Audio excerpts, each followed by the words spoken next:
자, 이번 시간에는 2016년 국가직 7급 기출문제를 해설하도록 하겠습니다. 자, 1번은 아주 기본적인 겁니다. 청동시대의 생활상에 대한 설명으로 옳은 거라 되어 있습니다. 답이 1번이죠. 거기에 보면은 간, 돌, 검이라 되어 있지 않습니까? 자, 그럼 검이니까 우리말로 하면은 칼이 되겠죠. 그래서 뭐라고 되는 겁니까? 간, 돌, 칼. 근데 사실 우리 7급에서는요, 그것을 이렇게 얘기할 수도 있습니다. 마제, 석검이다 이렇게 얘기할 수도 있죠. 그러니까 마제라고 하는 거는 갈았다는 뜻이거든요. 그럼 석이 하면 당연히 돌이겠죠. 그래서 한문으로 난다면 마제, 석검이라고 하는데 바로 우리 한글로 바꾸는 과정에서 뭐라고 한다? 자, 간, 돌, 칼. 간, 돌, 검. 그럼 한글로 바꾸려면 다 바꾸지. 앞에 또 간, 돌은 한글이고 뒤에 검은 또 한문이고 참 웃깁니다. 바꾸려면 확실히 바꾸고 아니 말든지. 그래서 여러분들은 자, 확실하게 우리말로 바꾼다 뭐라고 한다? 간, 돌, 칼 이렇게 하는 겁니다. 그렇다고 그게 틀렸다는 얘기가 아니라 자, 간, 돌, 칼 해도 되고 간, 돌, 검 해도 된다는 얘기죠. 또는 마제, 석검 이렇게 해도 된다는 얘기죠. 근데 요즘은 이런 얘기를 많이 안 쓴다는 얘기입니다. 자, 그런데 간, 돌, 칼, 간, 돌, 검이라고 하는 건 뭐냐면은 실생활에 쓰여지는 것이 아닙니다. 실생활에 쓰여지는 것이 아니고 실제 썼던 거는 뭐냐면은요, 바로 청동시대면은 비파행동검이겠죠. 근데 어떻게 돼요? 군장이 죽었다. 그걸 같이 땅에다 묻어주면은 손실이 될 수 있으니까 다음 군장이 비파행동검은 갖고 대신 거의 비슷하게 어떻습니까? 돌로 갈아서 묻어주는 거죠. 그러니까 다시 얘기하면은 간, 돌, 칼은 뭐가 아니다. 실제 무기 같은 것도 사용했던 것이 아니고 뭐였습니까? 사람 죽으면 같이 묻는 걸 뭐라고 하죠? 자, 세 글자 한문으로 하면 부장품. 우리말로 얘기하면 뭐라고 합니까? 껴묵거리. 됐죠? 아, 청동시대 때에는 간돌 검을, 간돌 칼을, 마제석검을 껴묵거리로 부장품으로 사람과 같이 묻었다 이렇게 얘기할 수 있겠죠. 그러니까 1번은 맞는 겁니다. 맞는 거는 뭐라면 단어 틀린다고요? 실생활에 실제 전투에 사용했다 이런 거는 틀리는 거죠. 그렇지만 그 말 자체는 맞아요. 지금 답이 1번입니다. 그러면은 2번에 보시면 비싼 문이 독일인데 신석기 시대 모른다고 한다면은 이건 공부 덜 된 겁니다. 지금 그렇다면은 그 다음에 3번 있습니까? 여러분들 어떻습니까? 거기에 좀 중간에 잘렸는데 상원, 거무, 모루 뭐였습니까? 본래는 동굴이 붙지. 근데 여기 왜 동굴 빼서 전문이 나왔는지 모르겠습니다만은 분명히 상원, 거무, 모루, 동굴이라고 하죠. 근데 뭐 시험문에 내는 사람 동굴 뺀 거 가지고 내가 시비 걸 건 없고 또 옆에 있습니까? 여러분들 공주석장리.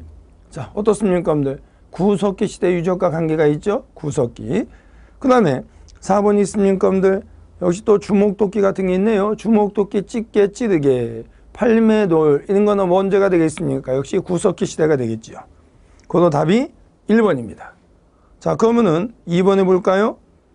다음의 간호 안에 들어갈 고려시대의 정치기구에 대한 설명으로 옳은 거가 되어 있습니다. 거기 보니까 국초가 되어 있어요. 국초. 그럼 고려시대 초기 때 있던 상황, 고려 전기 때 상황 이런 걸 얘기하는 것 같아요.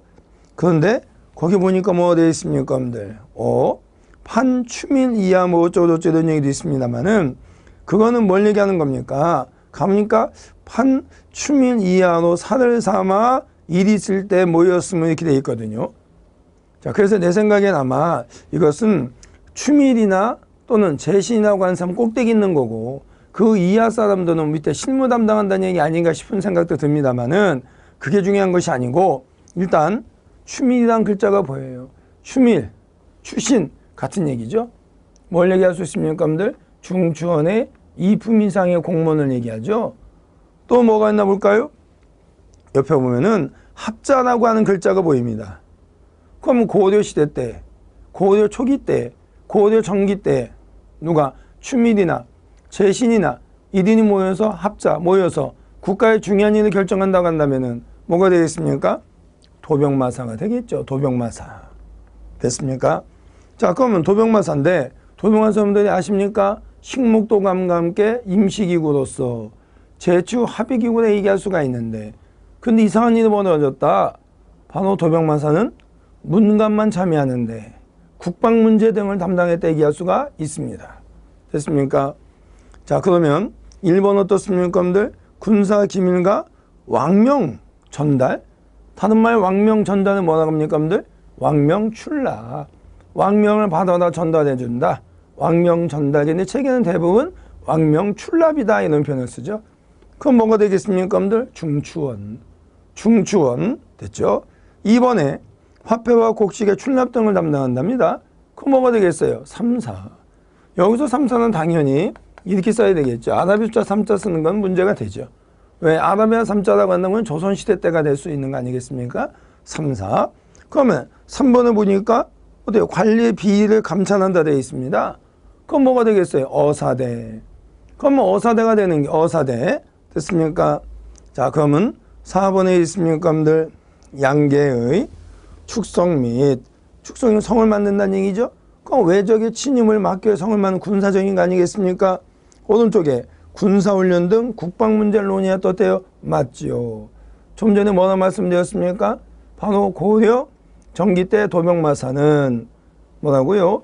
문감만 참여했는데 국방문제를 담당한다 얘기했잖아요. 근데 나중에 원의 간섭기 충렬왕 때 도평의사사로 바뀌는 순간 그뿐만 아니라 모든 걸 주관하는, 사실 그 전부터 서술 나타나고 있었습니다만은 원의 간섭기 되면 도평의사사가 되는 순간 월등히 권한이 강화되는 거죠. 근데 국초란 얘기가 있으니까 도병마사로 보는 게 맞지요? 답이 몇 번이 된다? 4번. 자, 여러분들한테 그런 얘기 하는 거예요.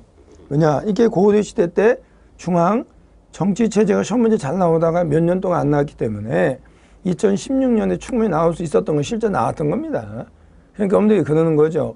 2016년에 또 시험 문제 나왔다고 한다면은 2017년에 또 나오긴 어려워요. 아무리 중요한 부분이 하더라도. 그러니까 여러분들이 국가직을 본다. 국가직을 볼 것이다. 2017년에 본다 이거예요. 그러면 16년에 나왔던 것이 또 나오긴 어려워요. 그럼 그 전에 경년이나 또는 3년 전 이렇게 나왔던 그런 부분에서 나올 확률이 큰 거죠. 똑같이 나오진 않지만 그 부분에서 조금 변형시켜서 나오는 이런 문제들도 있을 수 있다는 얘기죠. 자, 가겠습니다. 3번을 보시면은 조선시대의 법전에 대한 설명은 옳지 않은 거라 되어 있습니다. 1번에 경국대전이라고 하는 것은요, 그 이전에 있었던 많은 법전들을 집대성에 때 얘기할 수 있겠죠. 그죠? 근데 성종 때 집대성에서 육전체제의 법전은 완성됐다. 뭘 얘기하는 거예요? 우리가 법을 통상 얘기할 때 육법전선하고 얘기하지 않습니까, 여러분들? 그런 육법전선, 육전의 체제에 맞췄다. 왜? 이호, 예병, 형공. 이전, 호전 이런 식으로 하면 6개 될 거 아니겠습니까? 그 중에서 경국대전이라고 하는 것은 세조 때부터 만들기 시작했는데 세조 때 만든 것이 2개였죠. 호전과 형전. 2개는 세조 때 만든 겁니다. 나머지 4개까지 해서 완성이 된 건 누가 되는 거냐면은 성종 때가 된다 얘기할 수 있습니다. 우리 7급에서는 그런 것도 생각할 필요가 있는 거예요. 자, 경국대전은 세조 때 만들기 시작해서 성종 때 완성을 했는데 그러면 세조 때 만들어진 것이 무엇이냐 이렇게 물어본다면 뭐라고요? 호전과 형전 이렇게 얘기할 수 있습니다. 자, 그런 것도 같이 좀 겸해서 알아둘 필요가 있어요. 자, 그 다음에 2번에 보시면은 대전 회통이라고 하는 것은 압니까, 여러분들? 대전 회통이라고 하는 것과 육전조례라고 하는 것이 있습니다. 대전 회통과 육전조례는 왕으로 얘기한다면 고종이잖아요. 근데 실무자는 누구였습니까, 여러분들? 실권자라고 해야 될까요? 흥성대원군이죠. 그래서 교과서는 다 누구나 나옵니까? 흥성대원군에 의해서 만들어졌다 하지 않습니까, 여러분들? 근데 왕으로 얘기한다면 누가 되겠습니까? 고종이 되겠죠. 근데 역시 고종보다는 실권자였었던 바로 흥성대원군 쪽으로 해서 나올 확률이 더 큰 건 사실입니다. 자, 그런데 오른쪽에 보니까 어떻습니까? 법규, 교정소나 되어 있는데요. 법규, 교정소라고 하는 것은 앞에 2 글자 법규를 빼도 됩니다. 그냥 교정소 이렇게 해도 됩니다. 알았습니까? 그러면 법규가 붙던 떨어지는 교정소라고 하는 얘기는 언제와 관계되어 있습니까, 여러분들? 바로 대한제국 때와 관계되어 있어요.